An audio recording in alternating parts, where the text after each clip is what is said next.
Hello, my beloved waking gods and goddesses. Welcome to Love, Truth, and Beauty.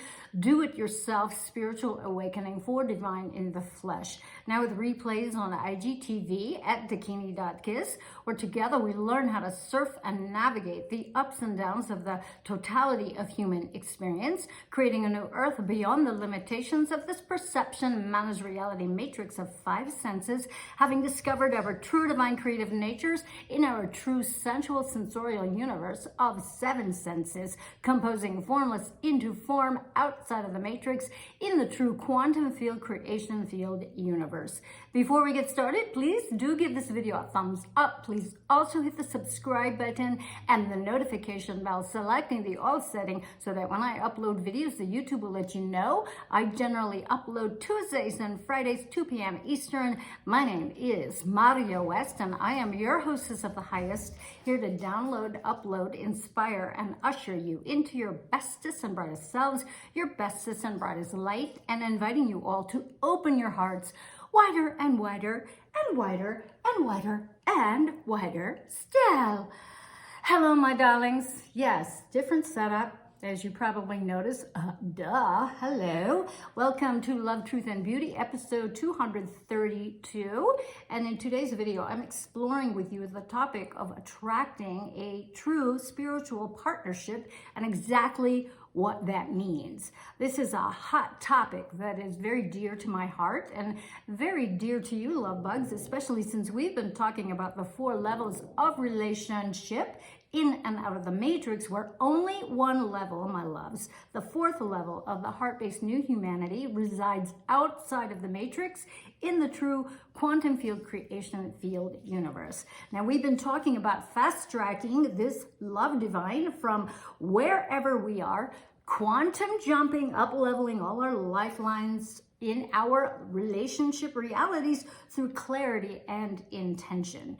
We've discovered all the various ways to receive and embody divine love's rich and rewarding details and aspects, all non-negotiable aspects, through the contrasting elements of low vibe, low quality, toxic relationships, to avoid those and attract higher aligned beloveds. I am choosing this subject because I still see a hollow void in what human beings are experiencing versus what they want, and sometimes not able to put into words. You know, that connection, that spark, that special quality, those special things that we're seeking in intimate partnerships.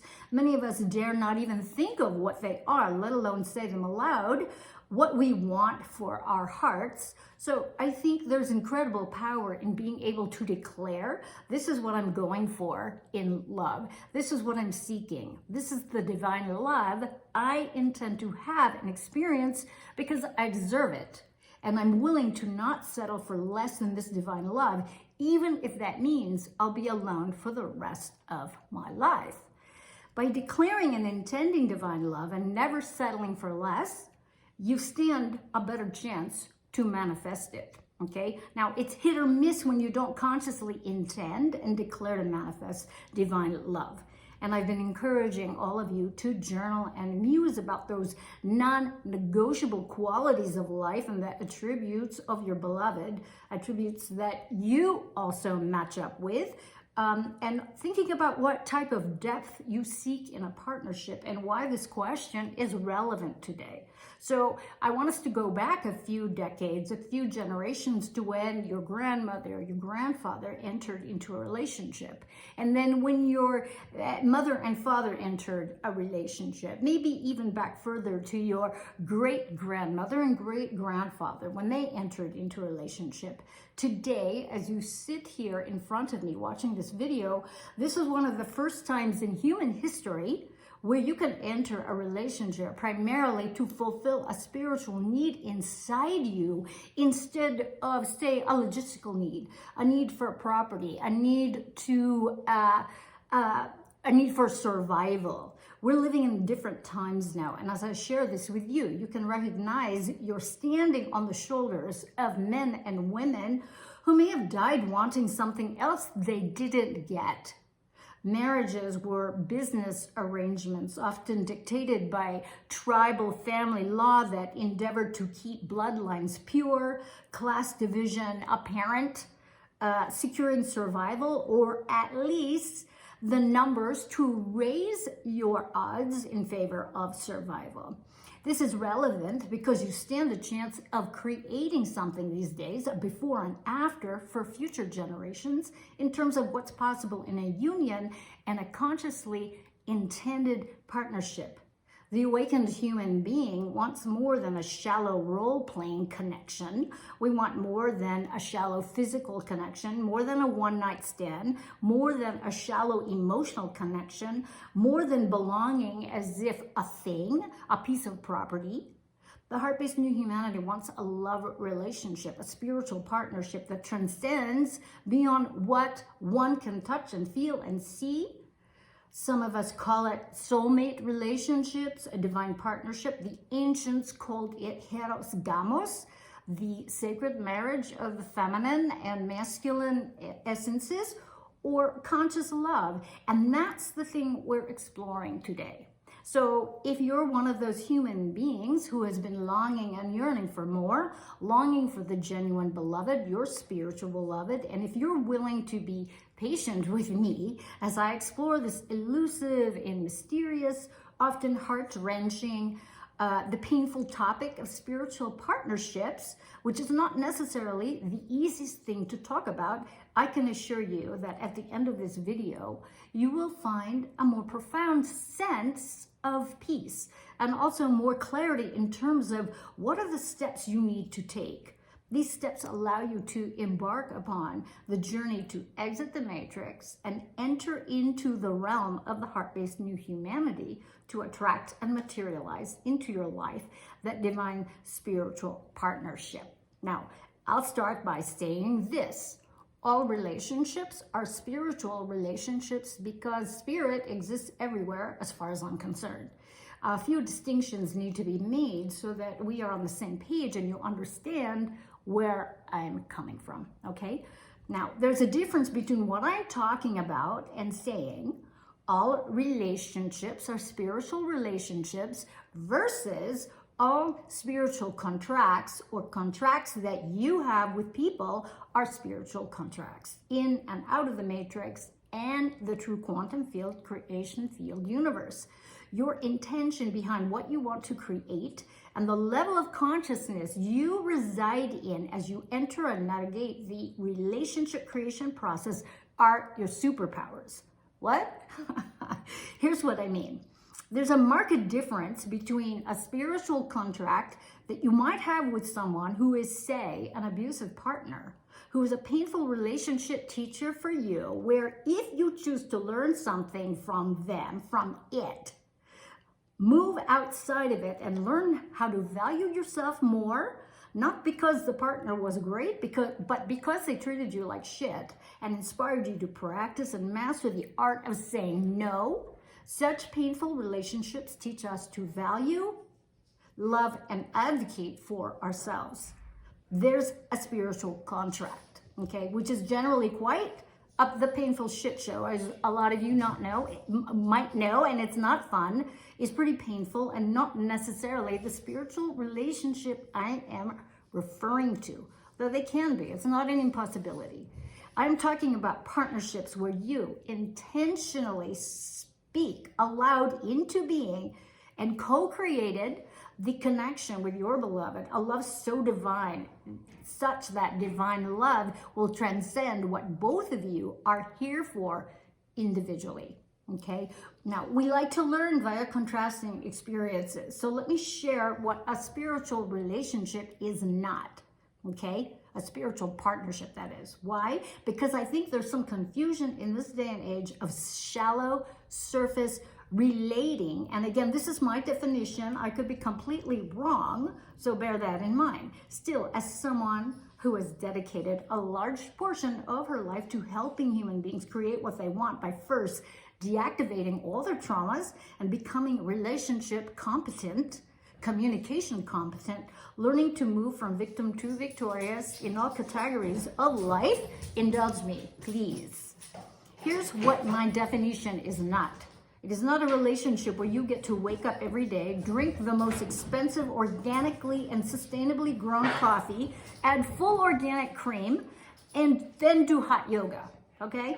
However, that could be part of your spiritual self-care and body movement practice. But contrary to shallow, pretentious, ego-driven, oh, I'm so cool and unique new age bullshit, look at me, I'm so excellent, perfect life practices, those practices are not what defines spiritual partnership.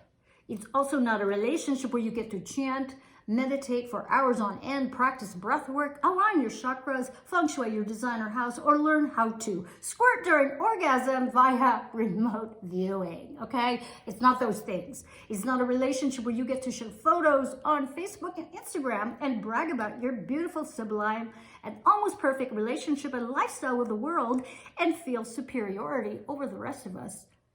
I'm referring to an example of pure possibility of sharing the depths of life's challenges, my loves, which happens in an authentic spiritual partnership. By definition, it would be a union that has three fundamental components. One is you, your unique blessing, your unique gifts, and your soul. Then secondly, there's your beloved with their own purpose, mission, and their soul's needs and wants, and they fulfill those. And then there's the third component, which is the relationship between the two of you, which is greater than the sum of both your parts, you and your beloved. The third component, the relationship itself, becomes the vehicle for inspiration to other human beings. It becomes a vehicle for doors opening. Spiritual relationships and partnerships become a divining rod or magic wand for elevating the experience, joy, and consciousness level of human beings around you and beyond you, bringing something of value to the universe that neither you nor your beloved could have brought without joining forces, joining your passions together. Hence, it's like 1 + 1 = 1 million, not just for your benefit or your family's benefit, but for the benefit of something more significant than yourselves, contributing to the elevation of all humanity. Spiritual partnerships seek to express and expand something so pure and striking in its imperfect imperfection that they can inspire, elevate, and help other human beings connect with something deeply profound within themselves. This is my definition of a spiritual partnership that creates something more significant to benefit something outside of the relationship and not just within the relationship itself. This, what is one of the stages that I think one needs to navigate through if you want to be able to create, attract, and enter one of these sooner than later. The first one is to develop your own spiritual awareness and connection with yourself, which is easier said than done. Why? Because this means that for you to create something that's going to add value to others, you have to be able to fulfill the needs of yourself in many specific ways. And we've talked about some of these ways, and also have a cup that's overflowing with the greatness. Because from a deficit within yourself, it's hard to offer something when you're lacking your own magic within. So this means that you are required to have the ability to create a life that you are proud of from within yourself, within your own resources. This is already actualized, okay? This is the actualized life. By definition, something inspiring for other human beings. Now, people have different levels of inspiration, okay? One size does not fit all. This doesn't have to follow a particular way of being. You are who you are, the vibration that you are, and allowing others to be different from you, and inviting the beloved who matches your frequency and already has an aligned vision or moral compass that is similar to yours and also actualized into your life. Not just answering the questions of what it is that you bring to that proverbial relationship table, but what you bring to the world and the universe by being you and yourself and doing what you are excited to contribute, all the while singing your own song of yourself. So that's the first stage, right? The connection you have with yourself. It's tough to create something spiritual in nature when with someone when there's a lot of deficit lacking inside you. Okay, you have to start from your own full cup and seek to create a connection with your beloved who is another full cup, so that you both can create more instead of two halves coming together to make a whole. Okay, we know that's a shit show. I'm half a cup, he or she is the other half, and together we make a whole cup. That is not what I'm talking about. Okay, now step 2 in this era of technology is dating as a spiritual practice, which I've talked about in other videos. But first, you have to date yourself, and you have to get comfortable in your own skin, not doing but being, and being okay being alone.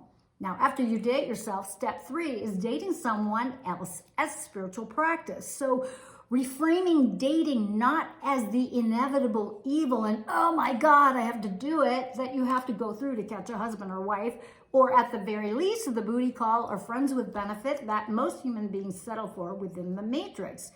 There is a more profound way you can do this, which is understanding that the lessons you are going through, that you will be going through, the self-expression to another, that you have to step into and be able to negotiate the boundaries with them, the definition of who you are after you find your worth, embodying and expressing those values. All those things are going to be something that helps you evolve, not just as a spiritual being and being open-hearted with this other person. This is all in addition to the end goal, the end that you end up receiving. That is your life by design and your significant other. It's almost like the journey is more important than the final destination. Of course, fruition and finalization are essential, but it's not more important than the journey, right? Do you guys get what I'm talking about? I know you do. Because the journey is life. Living life as the divine love in a body that you are. Living a conscious life as a spiritual practice, that means understanding that you can evolve and become better of a human being, a more gifted human being, a more loving, a more generous human being, a more compelling human being, vibrating at a higher frequency, reflecting everything that you do, especially how you date, and open your heart to another, and keeping your heart open to that other when life and love get tricky and really fucking messy. Okay, so thus far, let's kind of review what we've done. Step 1 is developing spiritual awareness within yourself, filling your own cup. Step 2, dating yourself as a spiritual practice, enjoying your gifts and your own company. Step 3, dating someone consciously, someone who has also filled their own cup and also on their own mission. Step 4 is entering exclusivity, okay, with a woman or man who has met you and has shown you that they can meet you and stay. Both of your cups filled. Someone who can also have the focus of 1 + 1 equaling 1,000,000. And what I want to create with you is not just for our selfish self-interest, suitable for our own specific needs, but also includes the needs of something greater than ourselves, starting with maybe a family and beyond.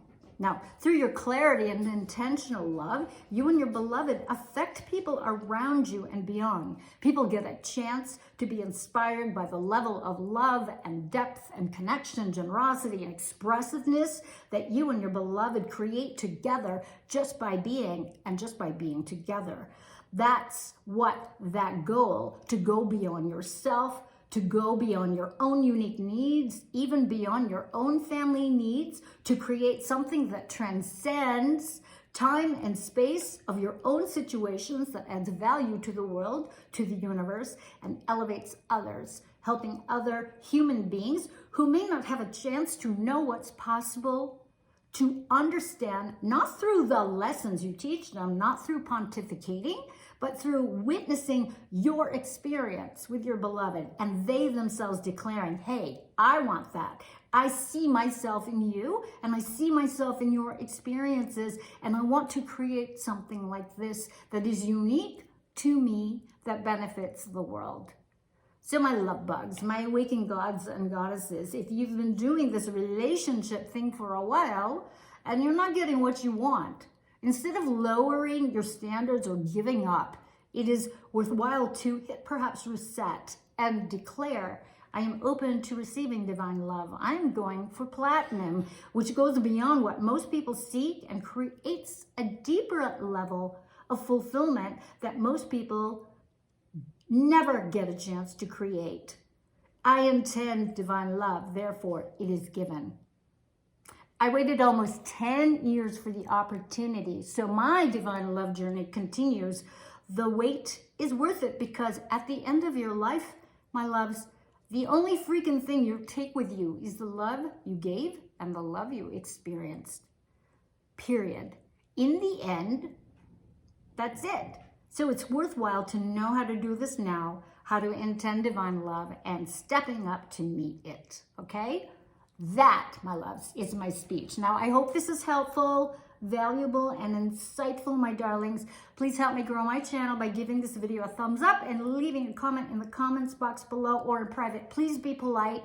I'm using keywords, so a lot of you folks are like asking me, why can't I see my comment? It's because it's probably been deleted or censored, okay? So be nice. Please share this video with your community's friends and family members, and on social media platforms you feel would benefit from this content. Hit the subscribe button, hit the notification bell, selecting the all setting so that the YouTube will let you know when I upload next. And if you find value, enjoy, or benefit from my content and videos, or are at least entertained by them, won't you please consider supporting my work through a donation? PayPal link is below, or you can support my work by buying me the proverbial cup of coffee on mycoffee.com/Dakini Kiss page. Yes, and I thank you all so much for hanging out with me, with your participation and focused attention. I really do appreciate it. I cannot do this work without you, and I do this for you, those of you, knowing that you're so much more than what the Matrix tries to define you to be. So until next time, my loves, always act from love outside of the Matrix, from your center screen, quantum jumping, all those lifelines so that we can all be the love that we are. We can share our love. We can create, make art, make music, make love, and you can all help me repopulate the true quantum field, creation field universe. Here's to love, truth, and beauty, my divine ones. Mwah!